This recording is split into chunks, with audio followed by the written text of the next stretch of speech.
Gaskiya dai 'yan China sun ci gaba. Yanzu fa wannan fa bishiya ce da ake shipping ɗinsa a kai su ƙasashe a sayarwa mutane. Yanzu yanda suke production ɗin, ya saka wannan roba ce da komai da komai. Kawai da ya zira za a yi packaging ɗinta shi kenan. Ji yanda ake naɗe ta, an naɗe ta. Yanzu duk ƙasar da ake so a je a kai wannan bishiyar za a kai da ita.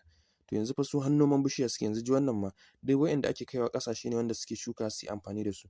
Kalli yanda leda ce take naɗe, an dangwali ƙasa an saka a ciki an naɗe ta. Yanzu wannan bishiyar fa kai ta za a yi wata ƙasar fa. Za ta tafi kilomitoci masu yawa. Mutane su siya su shuka ta su ma su dinga amfana. Yanzu ji wannan an saka mata wani abu.